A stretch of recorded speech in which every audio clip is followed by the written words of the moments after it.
Let's be honest. You feel like you're doing okay. You've got a degree, you skim a few articles, maybe read a book once in a while. You can hold your own in a conversation. You feel smart, updated, safe. But here's the reality check. While you were doing that, the internet just doubled in size. 12 terabytes of new knowledge dropped in the last 12 hours. And somewhere, some teenager with a cracked phone screen just built an AI tool that solves the same problem you've been struggling with for 6 months. Think about that. You're still trying to master tools from 2020, while a kid born in 2010 is already figuring out how to replace them. The world isn't waiting. It's sprinting. And if you're standing still, even if you think you're doing fine, you're already behind. Let me be real with you. I once finished an online course on productivity. Felt like a new person. Took notes, highlighted quotes, told a friend I was locked in. Then I binge-watched Stranger Things for 6 hours straight. That's the trap. You learn a little and suddenly feel like you've cracked the code. Watch 2 YouTube videos on psychology and you're diagnosing your friends. Read 1 finance book and you're giving investment advice. It's not ego, it's brain chemistry. The moment we feel like we get it, we stop being curious. And when curiosity dies, growth does too. There's even a name for it, the Dunning-Kruger effect. It's what happens when you know just enough to think you know a lot and not enough to realize you don't.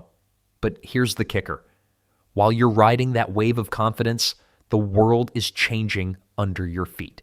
Your grandfather learned carburetors and coasted for 40 years. You learn to code today, and it might be obsolete by next year. Data is doubling every 12 hours. That means by the time you clock out of work, humanity has already created another planet's worth of information. Some of it brilliant, most of it cat memes. But even if half is noise, the rest is evolution. And if you're not learning, not adapting, not curious, you're not just behind. You're disappearing. So how do you stay in the game without burning out? How do you keep learning when your brain already feels overloaded? It's not about studying harder. It's about learning smarter. Here's what that actually looks like. 1. Adopt the beginner's mind. Imagine walking into every situation like you know nothing. Not in a weak way, but in a powerful, open one. There's a reason kids learn so fast. They ask why 100 times a day. They're not embarrassed. They're not performing. They're curious. And that curiosity wires their brain like lightning. Somewhere along the way, we lost that. We became afraid of looking dumb, so we stopped asking, and slowly, we stopped learning. Want to grow faster? Be willing to look stupid again. 2. Apply the 5-hour rule. Benjamin Franklin did it. Gates and Musk still do. 1 hour a day, 5 days a week. For nothing but learning. That could be reading, practicing, writing, reflecting. 1 hour might not seem like much, but stacked over time, it rewires you. It's not the grind that changes you. It's the consistency. 3. Mix it up. Your brain loves novelty, but most of us learn the same way every time. Same screen, same format, same routine. No wonder we burn out. Switch it up, watch a podcast, read a real book, try a course, play a game that forces strategy. You don't need a system, you need variety.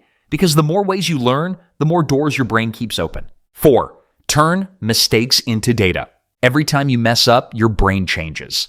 Literally. Neuroplasticity 101. A mistake is a signal, not a failure, not a flaw, a signal that says new pathway forming. But most people avoid mistakes like they're poison, so they never grow past what's safe. Next time something goes wrong, try this. Pause. Reflect, adjust. Update the system, because every oops moment is a software upgrade. 5. Link learning to action. This one's simple. If you don't use it, you lose it. Whatever you learn, apply it within 24 hours, even in a small way. Watch a video, try teaching it to someone, read a new idea, put it into a conversation. Learn a new tool, use it once, now. Knowledge isn't power. Applied knowledge is. And the best part? None of this requires you to become a monk or grind 16 hours a day. You just have to stay open and stay in motion. Because the second you stop learning, the world keeps going.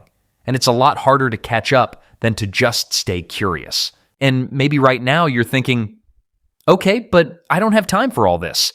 Sure, I get it. Work's nonstop. Notifications never end. Life's loud. But let me ask you this. How much time did you waste this week doing something manually just because you never learned a faster way? Spent 30 minutes formatting a spreadsheet because you never bothered to learn a basic formula? Struggled with a tool that could have been mastered in one YouTube video? That's not being busy. That's being stuck.